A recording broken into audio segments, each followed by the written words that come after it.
ज्योतिराव द्वारा लिखित गुलामगिरी परिच्छेद 1।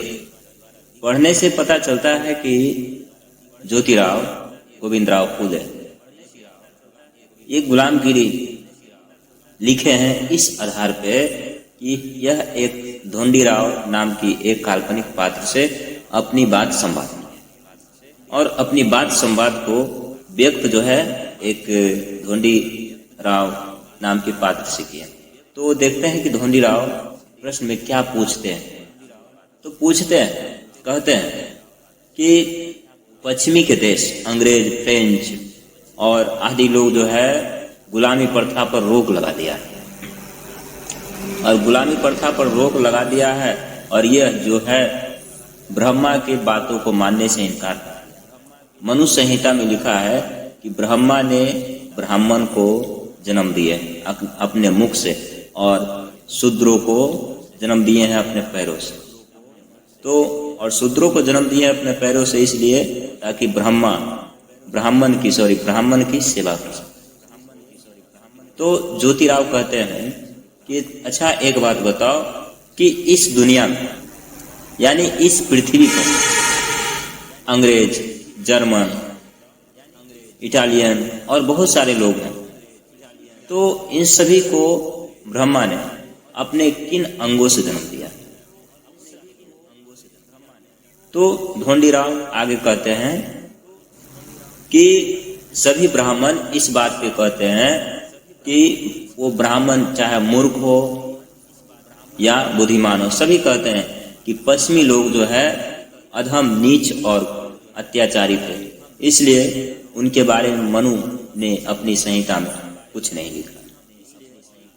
गजब की बात है कि अगर जो ब्रह्मा ने सभी ब्राह्मणों को जन्म दिया था अपने मुख से, तो दुनिया के सारे व्यक्तियों का जन्म वो अपने किन अंगों से दिया था? शूद्रों को पैरों से जन्म दिया था, क्षत्रिय को हाथ से जन्म दिया था, जांघ से वैश्य को जन्म दिया था। तो अंग्रेज, फ्रेंच, जर्मन, इटालियन, नेपाली, बौद्ध, इन लोगों को वो अपने किन अंगों से जन्म दिया था?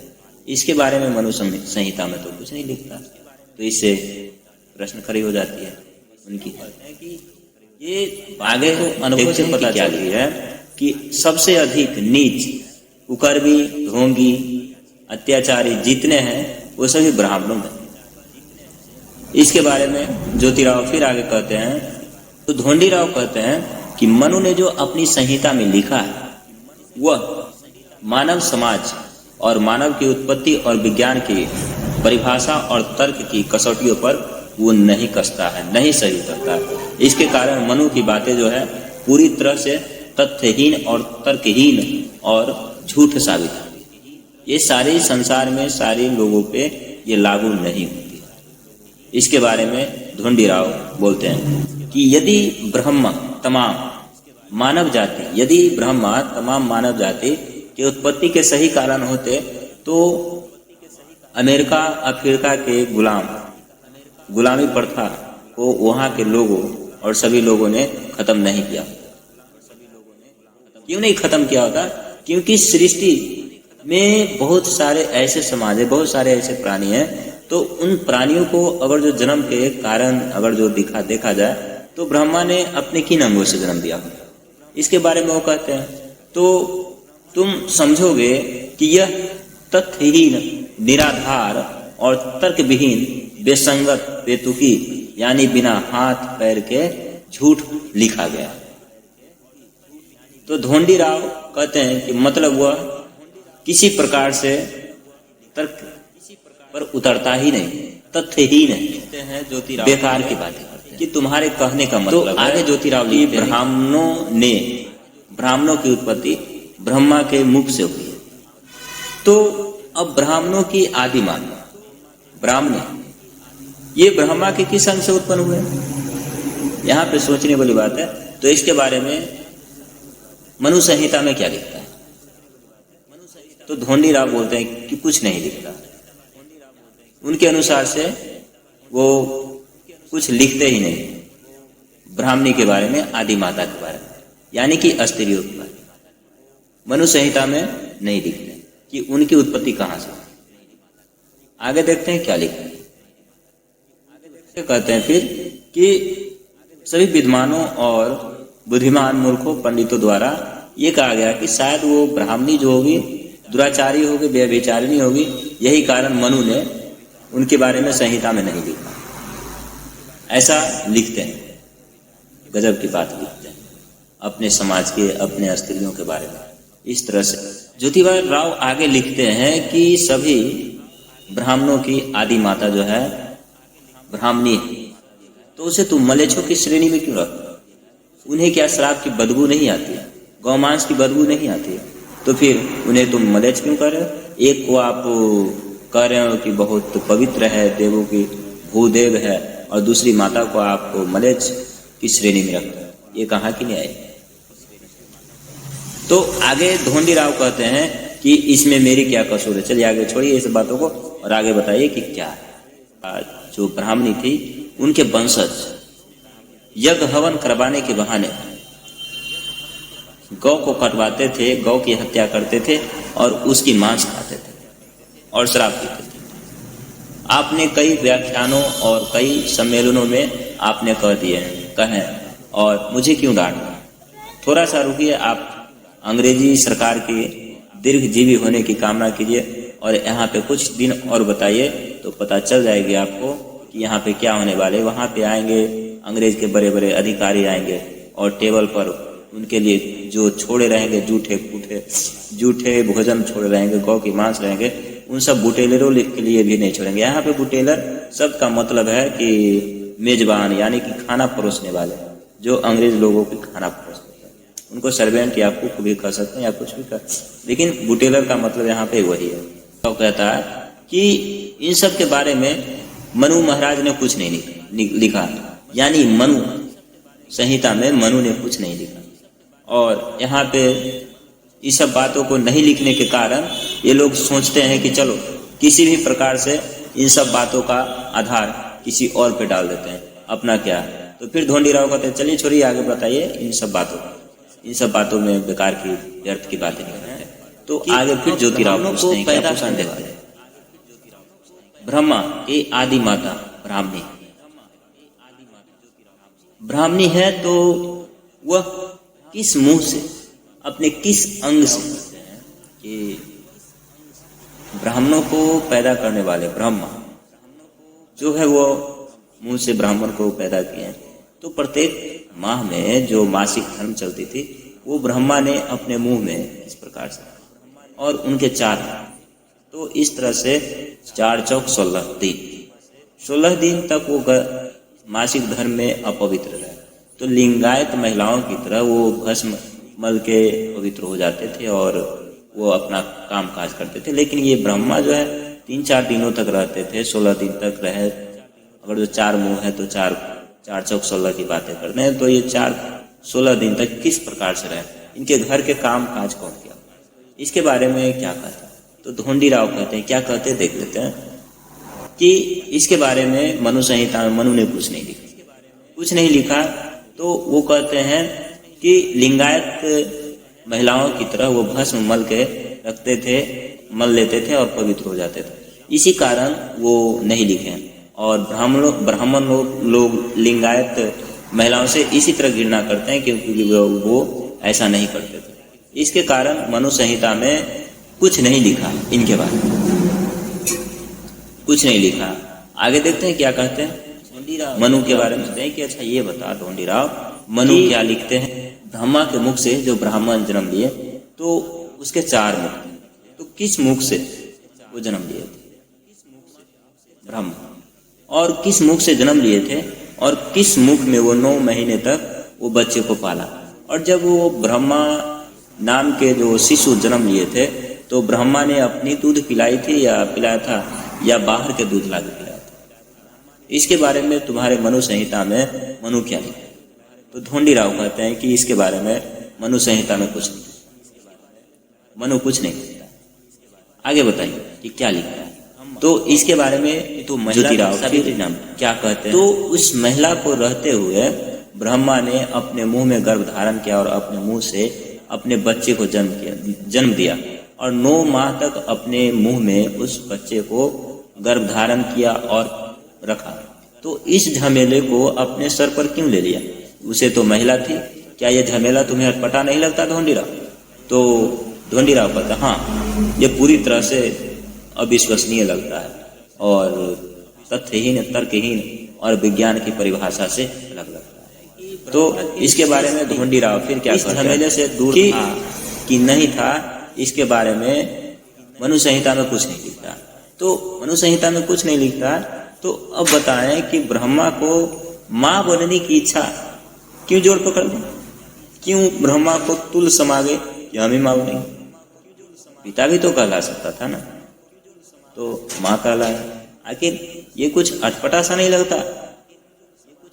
तब ज्योतिराव कहते हैं, क्या कहते हैं? ज्योतिराव कहते हैं कि सरस्वती नाम की उसे एक बेटी थी और उस बेटी से ही वो शादी किया। तो इस व्यवस्था में काम करने वाले को क्या कहा? इस बारे में तो ज्योतिराव गाली के शब्दों का इस्तेमाल किया, लेकिन हम यहाँ गाली के शब्दों का इस्तेमाल नहीं करेंगे, क्योंकि आप लोग, हम लोग सभी जानते हैं कि इस व्यवस्था में काम करने वाले को और इस व्यवस्था में रहने वाले को हम लोग किस नामों से पुकारते हैं, कैसे कैसे शब्दों से उसको सम्मानित करते हैं, वो तो हम लोग जानते ही।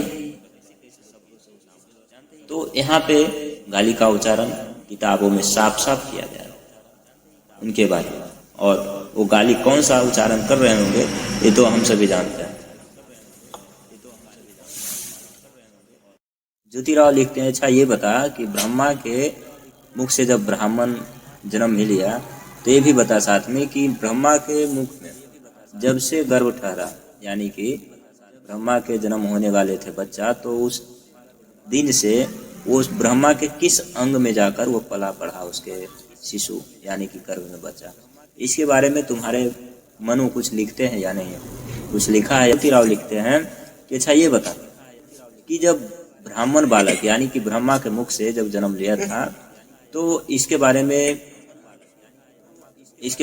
कहते हैं कि वो बच्चा ही है। तो बच्चा को ये बताओ कि ब्रह्मा अपना दूध पिलाया था या बाहर के दूध पिलाया था? बाहर का दूध पिलाकर उसे बड़ा किया था। इसके बारे में तुम्हारे मनु संहिता में तुम्हारे मनु क्या लिखते हैं? तो फिर ढोंडीराव कहता है कि नहीं, इसके बारे में भी कुछ नहीं लिखा है मनु ज्योतिराव की। अच्छा एक बात बता, फिर आगे देखते हैं ज्योतिराव क्या प्रश्न, इसका नाम सावित्री था। तो सावित्री नाम था और उनकी पत्नी थी, तो फिर ये ब्रह्मा अपनी पत्नी को रखते हुए क्यों ये जो है औरतों की माथा पेची और औरतों का कार्य अपने सर पे लिया, और औरत को होते हुए भी ये बच्चे को पैदा करने की जिम्मेवारी क्यों अपने सर पे लिया? ये क्या उचित लगता है? क्या आश्चर्य नहीं लगती है तुम्हें ढोंडीराव? तो ढोंडीराव कहता, हाँ, ये तो पूरी तरह से गजब की बात बोलते हैं और लिखते हैं। ये तो पूरे मानव सभ्यता और विज्ञान के परिभाषाओं से अलग ही हो जाती है। इसके बारे में तो ऐसा लिखा जाता है और ऐसा बोला जाता है तो गले ही नहीं उतरती है। इसके बारे में तो पूरी तथ्यहीन और तर्कहीन और विसंगत बोलते हैं, बिना सर पांव के झूठ बोलते हैं और लिखते हैं। आगे फिर ज्योतिराव क्या बेटी का क्या नाम था? तो कुछ लोग कहते हैं ब्रह्मा की बेटी की भी नाम सरस्वती थी, फिर कुछ लोग कहते हैं ब्रह्मा की पत्नी की भी नाम सरस्वती। अब यहाँ पे ये बात होती है कि देखने की बात है कि जो पत्नी हो सकती है वो बेटी नहीं हो सकती, फिर बेटी हो सकती वो पत्नी नहीं हो सकती, और फिर एक जगह उनके पत्नी का नाम सावित्री बताया गया। तो इस विरोधाभास में क्या लगता है? इसमें यही है कि वो अपने पुत्री यानी कि सरस्वती से ही विवाह किया था। अब इस व्यवस्था को जन्म दिया, और ये कुरीति को हम लोगों ने किन नामों से कहा और समाज ऐसे लोगों को किन नामों से उच्चारण करते हैं, ये तो सब जानते हैं ढोंडीराव, है ना? ये बात सही कह रहे हैं या नहीं? तो ढोंडीराव फिर कहते हैं हाँ, ये भी बात सही है। और ऐसे बातों के लिए ज्योतिबा राव फूले गुलामगिरी में गाली की शब्दों का इस्तेमाल किया, जैसा गाली के हम लोग सब जानते हैं, और वही गाली का इस्तेमाल ज्योतिराव फूले ये है इन ब्राह्मण समुदाय के लिए। ऐसे समुदाय जो रिश्तों को तार तार करते हैं, ऐसे नहीं करना चाहिए था किसी भी मानव सभ्य समाज के लिए। अगर जो ऐसा ही करता है तो फिर मानव समाज और पशु इस समाज में क्या अंतर रह गया, और क्या है अंतर? ये सोच लेनी चाहिए थोड़ी सी। इस तरह से ढोंढीराव कहते हैं कि देखिए, एक और बात है कि शेषनाग की शैया पे सोने वाले की भी हाल ब्रह्मा की जैसा ही। अब उसका हाल ब्रह्मा के जैसा क्यों है, इसके बारे में भी देखते हैं। क्योंकि ब्रह्मा के भी लक्ष्मी नाम की एक स्त्री थी, और उस स्त्री को रहते हुए भी इन्होंने 4 मुंह वाले 4 हाथ वाले एक बुजुर्ग इंसान को जन्म देता, और जन्म भी देता तो अपनी नाभि से। ऐसा कुछ अटपटा तो लगता है, ये भी ब्रह्मा के जैसा ही। और इस तरह से अगर जो और देखा जाए और खोजा जाए तो इस तरह से ब्राह्मण भाई के साहित्य में, ब्राह्मण भाई के इतिहास में बहुत सारे ऐसे अपवाद और अनगिनत झूठ जो कि बिना सर पांव के झूठ है, जो कि सरासर अगर जो साधारण बुद्धि भी लगा के अगर जो पढ़ लिया जाए और समझ लिया जाए 41 और 42 पेज 40, 41 और 42 में लिखते हैं कि ब्राह्मण लोग जो थे समुद्र के पार से आए थे। समुद्र के पार से आए थे और जिनका नाम ईरानी था, जो कि वर्तमान में ईरान देश है, और वहां से आए थे। और ये लोग आर्य के नाम से समुद्र के पार से आए थे, ईरान नामक देश से, और इसे वहां पे ईरानी कहा जाता था और आर्य भी कहा जाता था।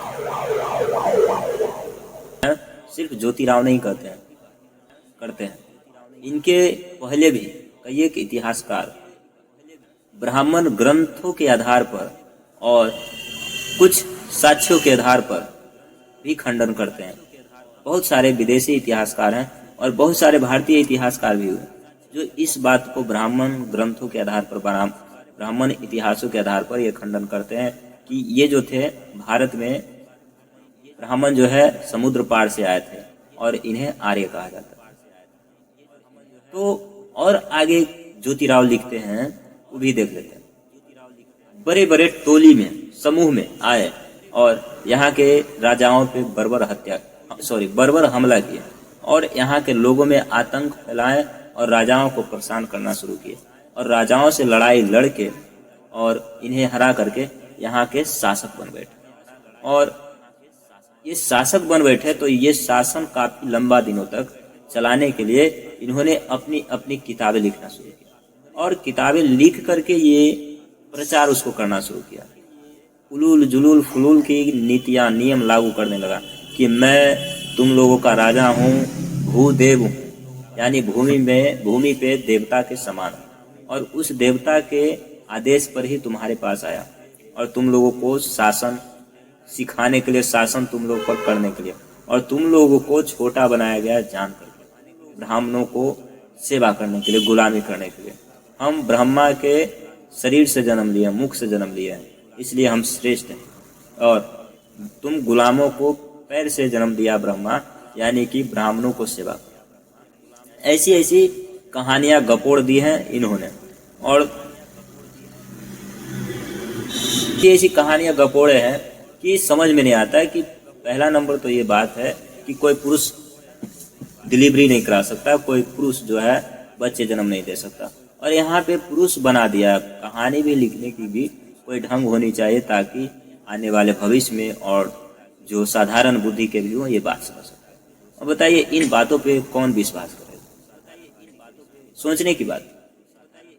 और खुद लिखे हैं, कोई दूसरा नहीं, और उन्हें गुलाम खुद लिखे हैं। और ये बट्टू जो था बामन बहुत जिद्दी स्वभाव का था, और जिद्दी स्वभाव का था, और अपने चंगुल में सबको फंसाया, गुलाम बनाया, और फिर इन्होंने भी कुछ किताबें लिख दिया, उसमें भी विश्वास नहीं करने वाले बातें लिखी जाती बताती है कि ब्रह्मा की मृत्यु के बाद ब्राह्मण का नाम ही लुप्त हो, और ब्राह्मण का नाम लुप्त हो गया और ब्राह्मण जो है आर्य कहलाने लगा। ये सब उन्हीं के ग्रंथों में मिलती है। इन सब बटू के बाद, बटू यानी बामन के बाद मनु आया, और मनु जो है अपनी पुरानी कहानियों, अपनी पूर्वजों को कहानियों को बनाए रखने के लिए फिर एक अंधी कथा लिखा। यानी कि पुराण लिखा, और उन पुराणों में इन सबको देवता घोषित कर दिया। और देवता घोषित कर दिया, उसी में शेषनाग की शैया पे सोने वाले, 4 मुख वाले, 4 भुजा वाले, दाढ़ी पके पके, इन सब की उल्लेख कर दिया। और उल्लेख करके कहा कि ये लोग ईश्वर की कृपा से हुई है, और इन सबको प्रचार किया गया। और उसमें भी स्मृति लिख दिया। स्मृति में मनु स्मृति अपने नाम से लिखा, और इन सबको प्रचार अनपढ़ों में इतना करवाया कि उनके दिमाग में ठूस ठूस के बैठा दिया कि क्या चीज है। उलूल जुलूल बातों को दिमाग में ठूस ठूस के ग्रंथों के। अब कुछ समय के रचयिता जो थे वो तो चले गए, लेकिन प्रचार करने वाले जो थे, महाधूर्त, कपटी, छलिया, जो हमेशा स्त्रियों के बीच रहने वाले, ताली पीट पीट के उपदेश देने वाले कौन थे? नारद। इन्होंने आम जनता के बीच में और आकर के ताली पीट पीट के इन सभी ग्रंथों का इतना ज्यादा प्रचार किया कि आम जनमानस में एक कहानी और सच्चाई को लगता है कि बोल रहा। इस तरह से उन्होंने पूरी तरह से दिमागों में बैठा दिया, और बैठाने के बाद में अब उसी मानसिकता के तरफ पर गुलाम बनाया गया और गुलाम बना दिया। पहले तो ये लोग शरीर पे शोषण किए, शारीरिक रूप से शोषण किए, गुलाम बनाए, और जब देखा कि ये गुलामी ज्यादा दिन नहीं चलने वाली है, तो इन्होंने किताबों की सहारा लिया, ज्ञान की सहारा लिया, और पढ़ाई लिखाई पे रोक लगाया, धन रखने पे रोक लगाया, शस्त्र चलाने पे रोक लगाया। यानी कि हर तरह से दबा के रखा जाए, जिस तरह से भी दबे उस तरह से दबाने की कोशिश किया जाए। तो एक बात हमें सबको जान लेना चाहिए और समझना चाहिए, और सब जानते हैं, समझते हैं कि दुनिया में, सिर्फ भारत में नहीं, पूरे दुनिया में कोई भी किताब धार्मिक या कोई भी ईश्वर ने नहीं लिखा है, कोई भी भगवान ने नहीं लिखा है। महाभारत की बात करते हैं तो महाभारत के लेखक जो है वेद व्यास, वो भी एक इंसान, ऋषि है। और रामायण की बात करते हैं तो रामायण के भी लेखक वाल्मीकि हैं, वो भी एक ऋषि है, साधु संत है, इंसान है। शिव महापुराण की बात करते हैं, बाइबल की बात करते हैं, गीता की बात करते हैं, कुरान की बात करते हैं, गुरु ग्रंथ साहब की बात करते हैं। ये सभी किताबें को लिखने वाले जो हैं इंसान हैं, और इंसानों ने अपनी बातों को प्रभावी ढंग से जनता के बीच रखने के लिए उन्होंने कहा कि ईश्वर की वाणी। ये सब उन किताबों के लेखकों का एक जाल है फैलाया, और उन्हीं जालों के बीच में हम लोग फंसते हैं।